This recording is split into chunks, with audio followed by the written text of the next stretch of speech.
Hello everyone, welcome to Lukman IS. Today we are going to have the Hindu analysis of 25th July 2020. We hope that you all are in good health and doing well in your studies. So let us see which are the important articles that have appeared in today's The Hindu newspaper one by one. Some important editorial like judicial indiscipline, arms and the women. So let us try to take inputs from these articles one by one. First editorial, judicial indiscipline. So the context of the article, it is talking about Rajasthan High Court's intervention in disqualification proceedings of some MLAs and Deputy CM, former Deputy CM of Rajasthan, Sachin Pilot. Fine. So what the article is talking about is, the essence of the article is saying that Rajasthan High Court should not have been interfering in the disqualification proceedings unless and until it is, let's say, the final judgment of the speaker is given on the disqualifications. ऐसा क्यों बोल रहे हैं वो? Because in किहितो हलोहन case जो हमने पढ़ा था जब ये फॉलो अप कर रहे थे हम केस के बारे में, तो वहाँ पे उन्होंने खुद ही बोला था सुप्रीम कोर्ट ने that there should not be, let's say, intervention in the disqualification matter at the stage prior to presiding officer giving a ruling. ठीक है, तो इसके बेसिक्स आपको हमने पहले डिस्कस किए हुए थे, like in anti defection law और the 10th schedule of the Indian constitution. What happens is, the basic provision is that the presiding officer of the house decides on the disqualification matters, and the presiding let's say in the original act it was said that the final decision of the presiding officer is the, let's say, final, and it cannot be entertained in any court. However, in Kihito Holohan case, Supreme Court said that the speaker in such cases acts as a tribunal, and therefore it cannot let's say have or excluded from the judicial review, the powers of judicial review of courts, high courts and Supreme Court. So that's why it said that the provision is unconstitutional. Fine. So at the same time the Supreme Court said this, that disqualification matter, there will not be any intervention at the, let's say, stage prior to presiding officer giving a ruling. But अभी ये case में क्या हुआ है, Rajasthan high court ने speaker को बोला है स्टेटस को रखने के लिए. मतलब अभी तक स्पीकर ने उनको डिस्क्वालीफाई किया नहीं है, रादर सिर्फ क्या किया है, नोटिस भेजा है. ठीक है, क्या हम आपको डिस्क्वालीफाई क्यों ना करें, तो उसके लिए रीजंस बताइए. तो उसके ऊपर राजस्थान कोर्ट ने इंटरवीन कर दिया है because of, let's say, plea submitted by those MLAs, और उसके अगेंस्ट अभी सुप्रीम कोर्ट में वहाँ के स्पीकर ने प्ली डाली थी. तो उसके वहाँ पे भी सुप्रीम कोर्ट ने कहीं ना कहीं अभी उसके ऊपर बोला है कि the high court can move on, however the judgment will not be implemented. ठीक है, तो जो भी जजमेंट होगा वो इम्प्लीमेंट नहीं होगा unless the proceedings there is final say of presiding officer. ठीक है, तो ये सारा इसमें इसेंस दिया हुआ है. आपको कुछ स्पेसिफिक पता होने चाहिए, जैसे कि ये जो पैरा 2 है इसमें 10th शेड्यूल में एंटी डिफेक्शन लॉ जो है, तो उसमें ये अभी डिस्कशन में है. Para 2(1)(a) has been used by speakers for years and many such disqualification order have been upheld by Supreme Court. जैसे कि ये 2019 में कर्नाटका केस हुआ था, तो सुप्रीम कोर्ट ने वहाँ पे अफेल्ड किया था. However the supreme court is of the view that there is larger questions involved here, and that is dissent. ठीक है, तो क्या एमएलएज डिसेंट कर सकते हैं या कर नहीं सकते हैं? क्या उनका डिसेंट ही डिस्क्वालिफिकेशन का बेसिस बन सकता है? ये एक लार्जर क्वेश्चन अभी डिस्कस होने वाला है. Supreme court is going to, let's say, have deliberation on that aspect also. Okay, so there will be follow up on the issue. However, the article is saying that the intervention by the high court is some kind of judicial indiscipline. It raises questions on judicial propriety. ये words आपको पता होने चाहिए. ठीक है, तो judicial indiscipline और judicial propriety, ये words आप आंसर में लिखने चाहिए. ठीक है. और एग्जाम्पल लिखना चाहिए। ये जैसे कि किस तरीके से क्वेश्चन आ सकता है एग्जाम में आपको, ये देखिए, when high courts do not adhere to Supreme Court judgments and guidelines, it amounts to judicial indiscipline and raises questions of judicial propriety. Comment in the light of recent developments. तो ये article से आप inputs ले लीजिए और case study आपको ये mention कर सकते हैं, like Rajasthan high court's intervention in disqualification proceedings. Okay, so this amounts to judicial indiscipline and questions judicial proprietary, ऐसा आर्टिकल में बोला गया है। फाइन।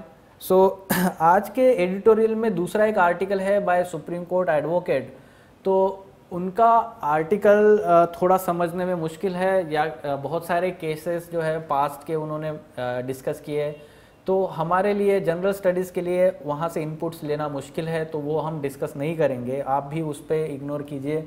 रादर जो भी टॉपिक्स इस पे जो आर्टिकल्स आते हैं जो रिलेवेंट होंगे वो हम क्लास में डिस्कस ज़रूर करेंगे।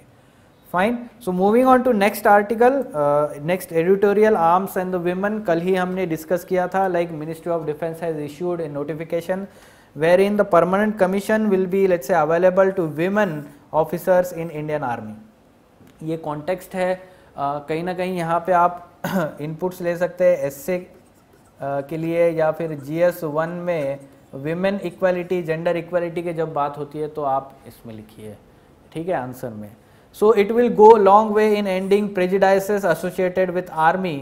Eight the same time the battle to break the gender stereotype and provide equal opportunities for women in the army had to be fight up right up to the highest level in supreme court, ठीक है। तो वो 2020 में फरवरी 2020 में supreme court ने एक progressive judgement दिया था बाय आस्किंग गवर्नमेंट और let's say ordering government to implement the permanent commission to women along the lines of men in the army.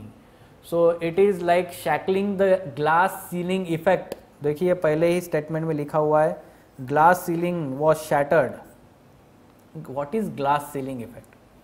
So glass ceiling effect ये होता है कि कोई भी ऑर्गेनाइजेशन में एक स्टीरियोटाइप बनाया जाता है कि विमेन जो है हायरार्की में एक लेवल के ऊपर नहीं जा सकते, ठीक है।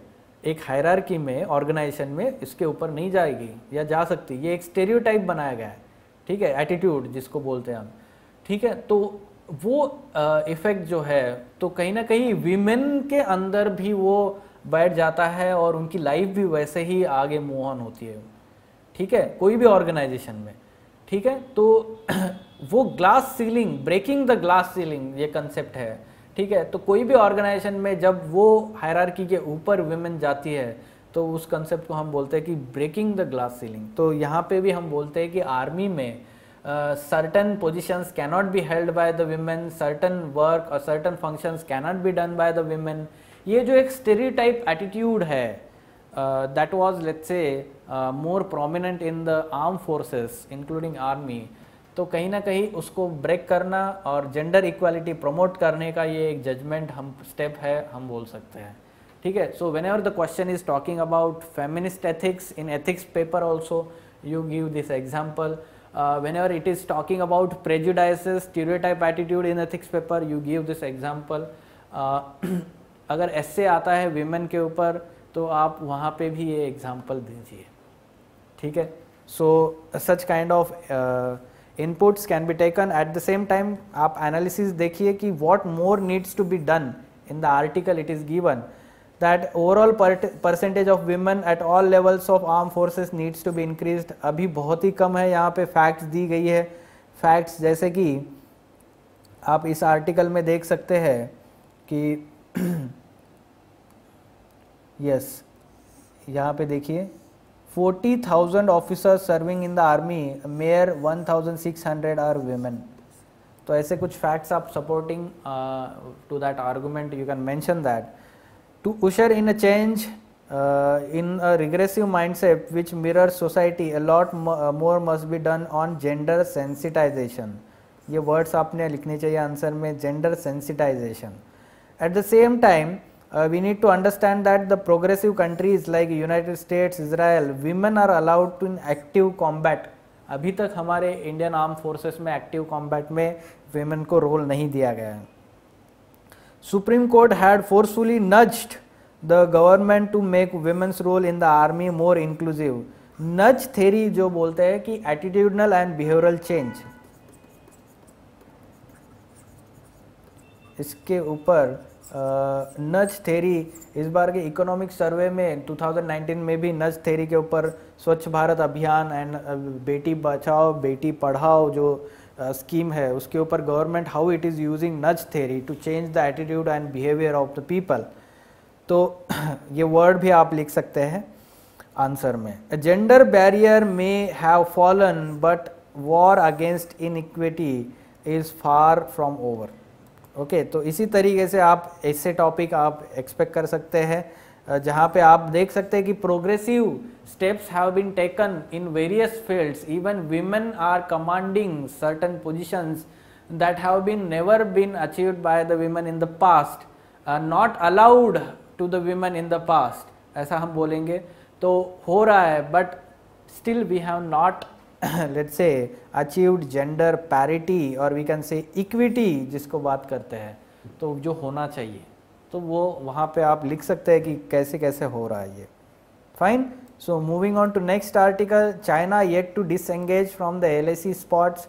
There is a new study by the US based intelligence platform on the basis of some satellite images. It is saying that China is yet to either fully disengage or dilute its extensive military built-up at the points along the LAC. तो आप इस diagram में देख सकते हैं, map में यहाँ पे दिखाया है कि न्यू चाइनीज़ एनकैम्पमेंट, इसका नंबर बढ़ गया है बहुत सारी जगह पे along LAC. What is the significance? Is that they are, let's say, helpful in providing direct support to forward encampment. तो उनका मिलिट्री बिल्टअप है, इंफ्रास्ट्रक्चर जो है, हेलीकॉप्टर्स, नंबर ऑफ हेलीकॉप्टर्स बढ़ चुके हैं, ऐसा वो सैटेलाइट इमेजेस बता रहे हैं. Chinese troops still maintain significant presence just kilometres away from the Indian positions, effectively upholding Beijing's deterrent. ठीक है, तो कहीं ना कहीं डिटरेंस टैक्टिक्स है चाइना के ये to build up the infrastructure and increase military levels at that point along the LAC. ऐसा बोला जा रहा है कि ऑलमोस्ट 10,000 ट्रूप्स है चाइना के along LAC at present. It has mobilize 10,000 troops soldiers along the LAC. So background ये है कि अभी रिसेंटली कॉप्स कमांडर टॉक्स हुए हैं 4 rounds. Again we are going to have the let's say in future also, and we had agreed to let's say withdraw all this forward positions along the LAC like Galwan Valley, Finger 4 area of Pongangso Lake and Hop Springs. ठीक है, तो इस positions में China ने भी कुछ to certain extent अभी disengage किया हुआ है, but not fully disengage according to this assessment. तो ये एक फॉलोअप है, हम हमेशा अभी ये स्टैंड ऑफ के बारे में फॉलोअप की बात कर रहे हैं, तो ये एक आप ध्यान रखिए. And next article, RBI signs $400 million currency swap facility for Sri Lanka. तो इसके बारे में आपको पता होना चाहिए, but main concept here is currency swap. What do you mean by currency swap here? It is the legal contract between two parties to exchange two currencies at a later date but at pre determine exchange rate. ठीक है, तो we know that the exchange rate is maximum times for open economy it is floating rate.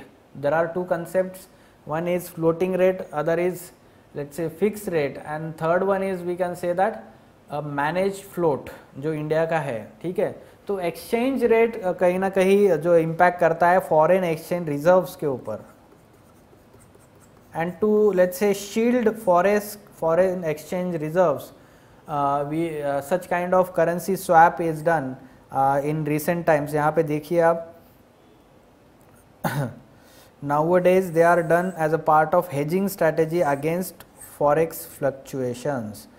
तो कहीं ना कहीं जो श्रीलंका के forex है उसके लेट्स से उनको प्रोटेक्ट करने के लिए हमने ये किया है. At the same time there is huge debt that Sri Lanka owes towards India, तो उसका फैक्ट्स भी पता होना चाहिए. फैक्ट्स में यहाँ पे देखिए $960 million dollar it owes to India, and it, let's say it has signed now the currency swap, so that in later date it can give that amount in the fixed exchange rate. Okay तो कहीं ना कहीं एक protection मिलता है, और हमारे जो नेबर्स है या जो छोटे कंट्रीज होती है, India let's say sign such kind of agreements, deals which are helpful to those countries and repay those loans. Fine. Generally, global banks operate as a facilitators or middlemen.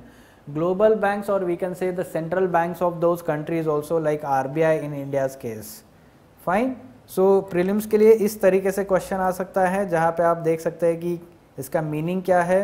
And once agreed it cannot be renegotiated, ये wrong statement है. यहाँ पे आपको पता होना चाहिए कि ये it can be renegotiated any time, depends on two parties. ठीक है, तो it can be renegotiated any time in between. तो जब भी वो दो पार्टीज़ का डिसीजन फाइनल होता है, उसको हम बोल सकते हैं कि वो रीनिगोशिएट कर सकते हैं. Fine. So these are some important articles that have appeared in today's newspaper. आज के आर्टिकल्स में इतने important captions या quotations नहीं है. जो एक कैप्शन हमने कंक्लूजन पार्ट में फर्स्ट आर्टिकल में देखा था, सेकंड आर्टिकल में विमेन से रिलेटेड, आप उसको एस्से में यूज़ कीजिए. फाइन.